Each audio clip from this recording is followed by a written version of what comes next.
Hey guys, and welcome on into the next NHL season preview show. Today, another solo show. I'm going to be breaking down the LA Kings offseason, looking at their additions and subtractions, coming free agents, a possible lineup, team future bets, and player future bets for the upcoming season. We're going to jump right into it here, and we're going to start by looking at the additions and subtractions. A big list here for the LA Kings. Of course, um, some trades, starting the offseason off with some trades. The big one, moving a Pierre-Luc Dubois out to reacquire Darcy Kemper. Of course, he played with the LA Kings in the past in 2017, 2018. So Kemper reuniting with the LA Kings. Uh, Kemper going to Washington. Pierre-Luc Dubois, who was just a mistake, a big mistake that the LA Kings made was trading for Pierre-Luc Dubois, and they reversed it, I guess you could say, by trading him to Washington. But of course, they're not going to get the picks and then Villardi and the different players they traded away for that. So a negative situation for Pierre-Luc Dubois for him last year. So the Kings moving on from him, reacquiring Darcy Kemper, hoping that he can find the form that he had when he played in LA in the past. That was his best season when he played in LA uh, in 2017, 2018. Um, Guys that are leaving: Cam Talbot, Aaron Dell, Matt Y, Victor Arvidsson, Blake Lizotte, and Kevin Connaughton. So um, some guys there. Carl Grundstrom as well in a trade. Um, Victor Arvidsson has had injuries a lot during his time with LA, but he'll be hoping to have um, success elsewhere. Um, and then Matt Roy, defenseman, gone. Blake Lizotte gone as well. So a few subtractions there for the LA Kings. Of course, I mentioned Darcy Kemper, Tanner Jeannot being brought in by trade as well. Kyle Burrows, Jack Stanika, and then some depth guys: Glenn Gauding, Riley Walsh, Caleb Jones, probably more of AHL players. Warren Fogle from the Edmonton Oilers, and then Joel Edmondson to kind of help with the depth with the defense. Older guy, but a good defensive guy coming in here to help the LA Kings. Looking at these two lists, it's really hard to say whether they really improved or not. Um, Looking at it here, I would say that they slightly, I think it's about even actually. I'm not going to say they got worse or they got better. I think it's kind of even. There'll be question marks with how these different players fit in with the Kings. So we'll have to see how the season goes for them. Taking a look at upcoming free agents. I'll start with the forwards first. Tanner Jeannot, who's coming in here, only 1 year left in his deal. Um, Trevor Lewis, getting up there in age for the LA Kings. He's on an expiring deal. And then you've got Alex Laferriere and Arthur Kaliev, two RFAs. I would expect the Kings to re-sign them. It would kind of shock me to see the Kings move on from those younger players. Um, Vladislav Gavrikov and Andreas Englund there on defense. Um, Gavrikov might be brought back again. Maybe he's moved at the deadline. We'll have to see how his season goes. And then you've got David Riddick and Phoenix Copley. And of course, there's kind of that three goalie situation right now with Kemper and both of those guys. It would not surprise me to see the Kings move on from both of those guys in the offseason and maybe look at getting another backup for Kemper. Maybe they do resign one of these guys, but they won't be resigning both. One of these guys is going to find his way onto another team, whether it be during the season or when the season is over in the off season for the LA Kings. Possible lineup here: Alex Laferriere, Anze Kopitar, Adrian Kempe, Pretty good, strong first line. Kevin Fiala, Quinton Byfield, and Warren Fogle there, projected to be on that second line. Tanner Jeannot, Philip Deneau, and Trevor Moore on that third line. Um, that third line's not going to be fun to play against, but definitely does have a little bit of offensive talent there. So the forward group is actually really good. And then when you look at the fourth line, Arthur Kaliev, Alex Turcotte, and Trevor Lewis. I really like the forward group for the LA Kings. I think they're going to be able to score some goals. They've also got defensive forwards as well. They're going to play well in their own end as well. So uh, the lineup, the forward group for the LA Kings is very good. I don't think they really have any question marks there. Um, Defensemen, Drew Doughty, of course, getting up there in age. And then you've got younger guys and Mikey Anderson, Jordan Spence, and Brant Clark. Of course, Brant Clark being the youngest. We'll have to see how those guys play. Edmondson's getting up there in age. Gavrikov, a good defensive defenseman. So the defense is where there's some question marks with this Kings team. Um, it could be a very good defense, but it could also struggle, especially if you see Drew Doughty start to take a step back. Joel Edmondson as well. These younger guys maybe don't live up to their potential yet, with Brant Clark as well. And then you've got Andreas Eglin and Kyle Burrows there, extra defensemen in case you need them, injuries, or if some of these other guys don't perform well. So defense, there's question marks, I think, with the Kings defense. And then goaltending, there's even more question marks. Darcy Kemper, um, obviously brought over for Pierre-Luc Dubois, but wasn't brought over because he had a great season or anything. He actually had the worst season of his career. 890 save percentage, the worst of his career, and 331 goals against average, also the worst of his career. So um, a bad year for him. 13 wins, 14 losses, 3 overtime losses. The year before in Washington didn't go well either. So his last 2 seasons in Washington really didn't go well.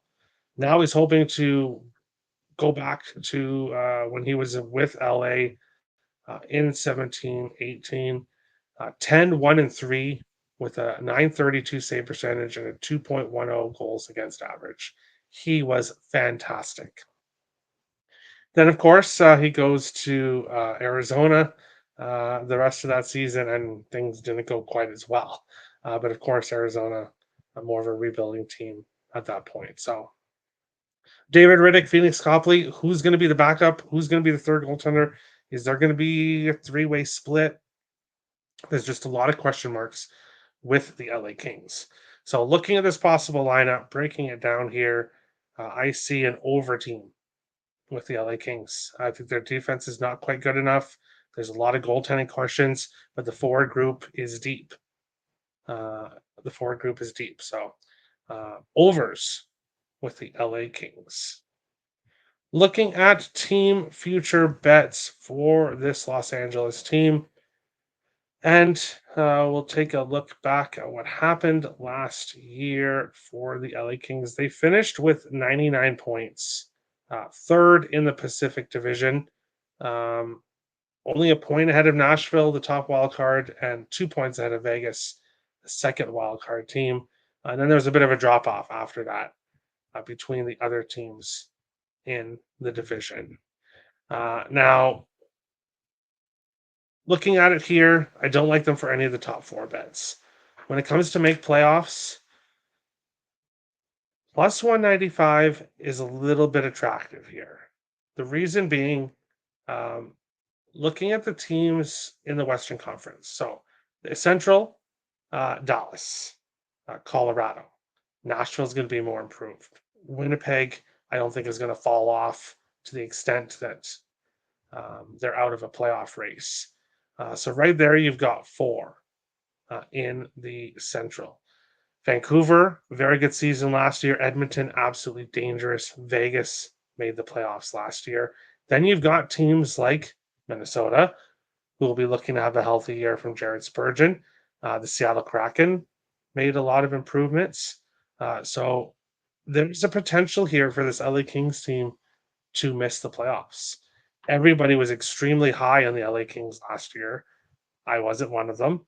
And the LA Kings did make the playoffs, but did not go deep in the playoffs once they got there.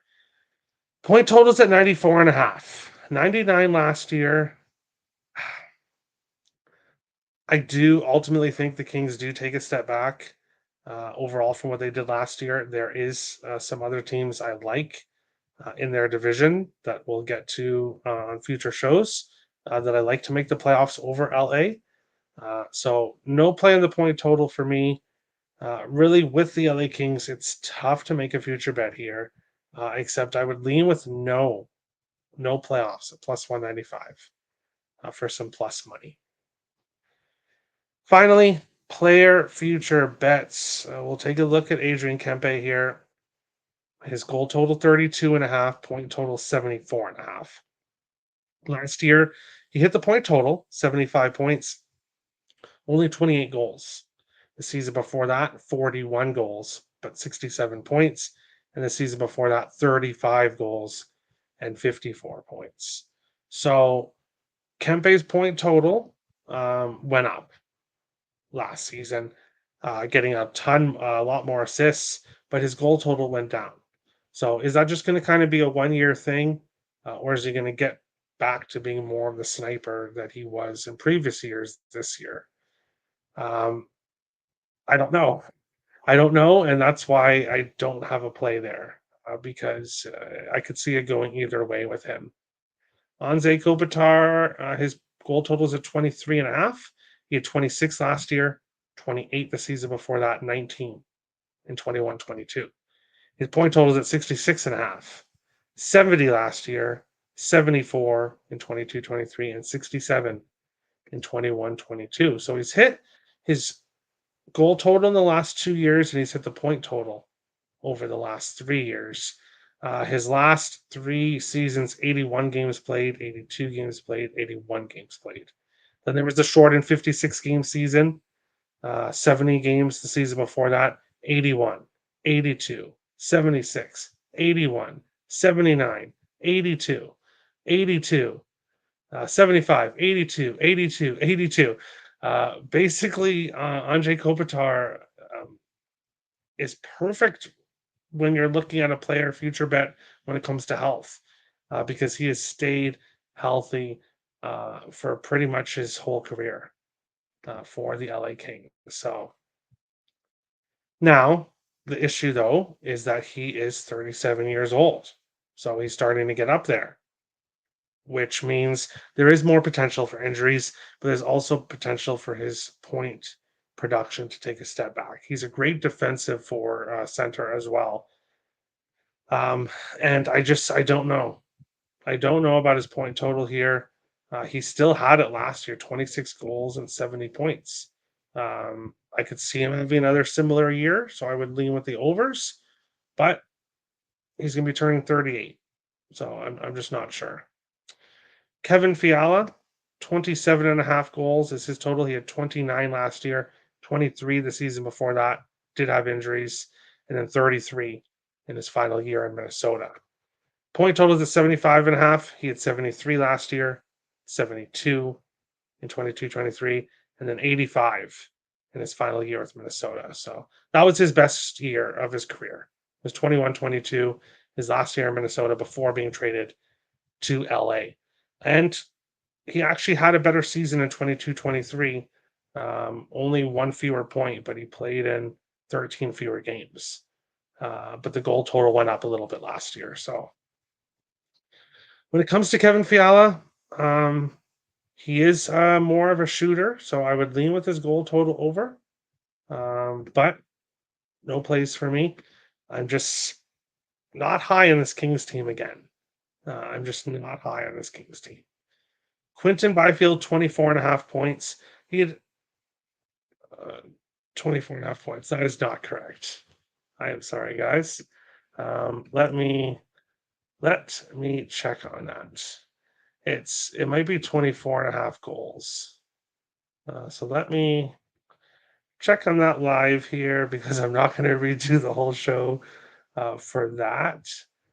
But I do want to give out the correct. There's only been one other error when it came to a point total, and that was with Jack Hughes on the Devil Show. So I apologize about that. Try to get everything correct here. Um, when I do the show, okay, and we'll just look at goal total. Regular season goal total here for Quentin Byfield. Dun, dun, dun, dun, dun. There we go. 24 and a half. Okay, 24 and a half goals. Okay. It's 24 and a half goals, not 24 and a half points. Because if it was 24 and a half points and minus 115, I would definitely be playing that. He had 55 points in 80 games last year, only 20 goals. So hasn't hit the goal total yet, but he's only 21. So he's only going to keep improving. Um, we'll have to see exactly how he does this season. Darcy Kemper, kind of the big question mark. This is, I think, one of the players that will kind of decide if this Kings team does make the playoffs or if they miss the playoffs. If he has a season like he did with Washington last year, then this LA Kings team is going to miss the playoffs because their defense is not strong, in my opinion. Um, and when you have a weaker defense with a struggling goaltender, it equals a lot of goals. So, as I said, I see this Kings team being an over team. I do think that Kemper does improve a little bit, though. Last year, like I said, was the worst years of his career. His average is 2.61 goals against average and a 914 save percentage. So 3.31 goals against average and 890 save percentage is much lower than his career average. I don't think we see his 2.1 goals against average, 932 save percentage he had last time in LA. But I think we kind of see a slight improvement from last year. His win total here is at 26 and a half. Um, he hasn't hit that since he played with Colorado in 21-22. And that was the only time he actually, no, he one time with Arizona, he also hit that. So if he plays a majority of the starts, this LA Kings team is not going to be a bottom feeder. They have a strong forward group. So I would look at potentially his win total over. The issue is though, if he does struggle, the LA Kings could look at one of the other goaltenders as well. But having him on this long term deal, I really think that they try to um, get Kemper going here. Kopitar, Selke, and Hiller, Jack Adams. Um, filler bets. Just something else to put there on the sheet. No plays for me in either of those, but two interesting bets you could look at. And that is it. That is the LA Kings season preview show. I'm not going to be doing all the Pacific shows solo. I will have guests for most of the remaining shows. So make sure to tune into those. And if you want to check out any of the other shows, we've done all the other teams in the Central, Atlantic, and Metropolitan. So go check out all those videos. Subscribe to the channel. It really helps me out, guys. I appreciate it. And we will see you guys on the next NHL season preview show.